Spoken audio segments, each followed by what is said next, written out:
What's up, everybody? Welcome to Podcast Now Plus. I'm Alex, and in this video, I want to talk about the rumors going around for a SOCOM game. Now, it's not the most positive situation that we're hearing about it. It's actually an actor who had died several years ago. People, for whatever reason, were looking up like his background of what he's been doing, and people have connected some dots. And you know what? It really does seem like we could be getting something. Now, there's always the possibility that it could be canceled. There were rumors, I think, a few years ago that this game was actually going to happen. I'm pretty sure we probably talked about something like that.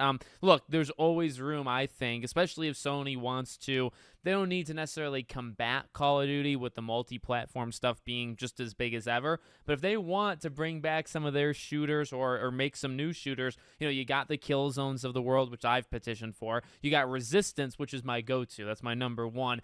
Arguably the least popular, even though I think it is by miles the best. But then you have a more, I'd say, in-depth type game, very different than, Killzone and Resistance, in SOCOM. So let's talk about this story. It comes from PlayStation Universe. I mean, technically everywhere has really covered it. And basically, there's this actor, David Veitch, and I don't know if that's exactly how you say his name, but he passed away 2 years ago, and people were, for whatever reason, looking at his resume, and it said he performed motion capture for a SOCOM project. And then on the bottom here, it talks about that, maybe SOCOM 111, which is the name, that he was listed, is another way of doing SOCOM 3. But if you go on SOCOM 3's game credits or on his own, David's IMDb profile, his name's not on that one. So to try to cut through a little of this confusing stuff going on, it's not SOCOM 3, so because he didn't do SOCOM 3, right? It is literally a new SOCOM project titled SOCOM 111.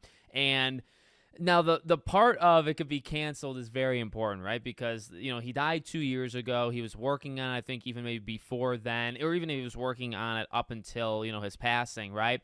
The rumors of SOCOM do go back a while and probably even go back before that, maybe 2-3 years ago.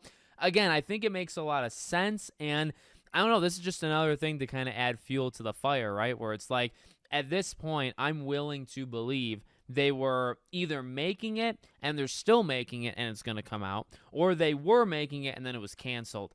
The thing is, and it's important to keep saying the canceled part, right? Because if you think of SOCOM and you think of maybe what Sony would want to do with a SOCOM nowadays, you probably would think of live service. And we know, they wanted these 10 or 12 live service games. They've canceled a bunch of them. I mean, we can know with quite good certainty that they've canceled probably 4 or 5 live service games that were in development. And those are the ones we know about, right? So could SOCOM be one of the other 5 to 6 that are still in development? Yes.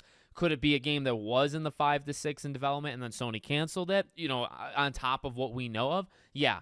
So, do I want it to come back? Yeah, I actually think it'd be quite cool. And I would think, to be honest with you, I'm not even a big SOCOM guy. Like, I recognize the covers. These were games I feel like I rented in the past. I never owned a SOCOM game. I would certainly go back and probably pick these up physically if we were to ever get a new one. But in terms of shooters, I am more of Resistance and Killzone. But you know what? The reason why I would be so kind of into this, number one, I think it would just be a good idea to inject some of those shooter games back. I think Killzone would work, to be honest with you. I really do. And I think Resistance would, but I just don't think they're going to do it. Insomniac, all that jazz.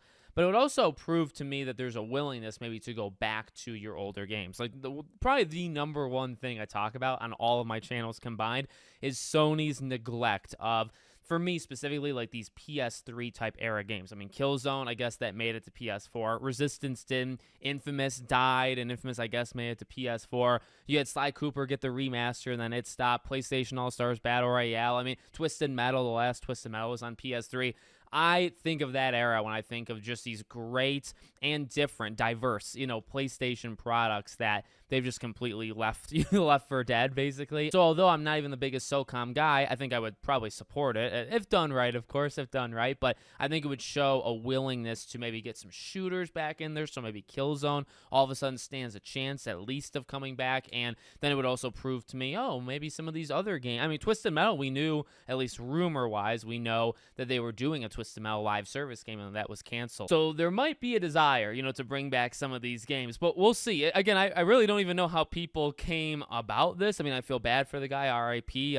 2 years ago, so who was going through stuff, and maybe was somebody tipped off on something like this? I don't know. I don't even know how this would get started, right? Like, who would have to do the first search to figure out, hey, this guy was working on it, but he's not like this big name, and he died a couple of years ago, so it's like, why are you searching, or what were you doing? Kind of weird. But ultimately, hey, if this is how we find out, this is how we find out. I'm cool with it. Let me know what you guys think in the comments. Make sure, as always, you're subscribed to the channel, bell icon turned on, and I hope to see you all on the next one.